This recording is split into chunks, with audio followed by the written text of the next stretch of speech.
Stranger Things Season 4 Max Theories Explained.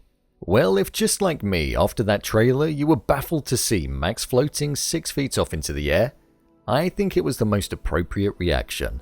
But anyway, I thought I'd see what this could mean and what could be in store for Max in Season 4.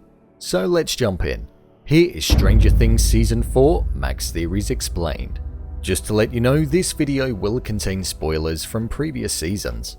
The trailer opened up with a shot of Max over Billy's grave, who is her brother that was killed at the end of Season 3.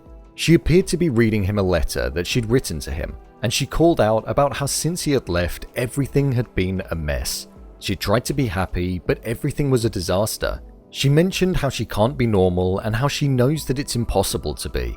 This could be alluding to the past with everything that they've been through, or events that are going to take place in Season 4. I thought it was interesting here where, as she spoke the line about not being able to be normal, we see a shot of her stumbling across the grandfather clock, which appears to hold a lot of importance.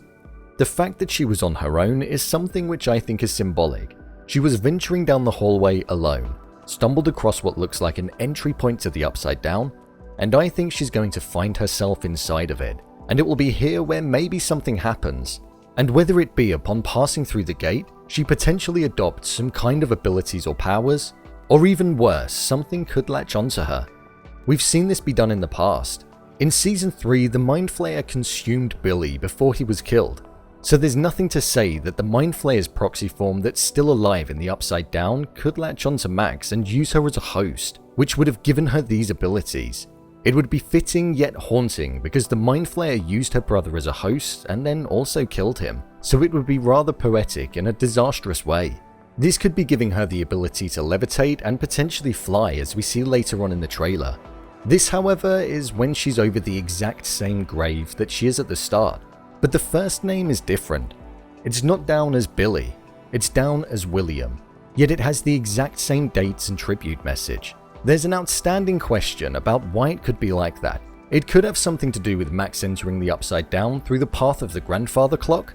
Maybe she changed the course of time for Billy, but he still lived and died on those days, but maybe with different circumstances. It's up for a huge debate, but I do definitely think that there's an element of time being broken in this season, due to the symbolic nature of the grandfather clock. But there could also be a theory around how Max floating over her brother's grave could be connected to Billy's death. The way that she lifts up isn't quite like somebody holding the ability to be able to just fly. It almost looks like a possession or an exorcism, something like what we'd usually see in a horror movie, and it's quite fitting for the tone of the final season. So Billy being possessed by the Mind Flayer so close before him being killed could have passed on some kind of powers to the grave that enabled him to possess Max, or pass on certain abilities. We know she's trying to speak with him, albeit by a note, but I think there's more to that. I feel like they could potentially be able to communicate beyond the grave. I think Max is going to have a pivotal role to play in the War of the Worlds. And with Eleven seeming as though she's not got her powers fully back, Max's bravery is something that I think is going to shine through. What do you think is in store for Max? Leave a comment down below, and don't forget to subscribe.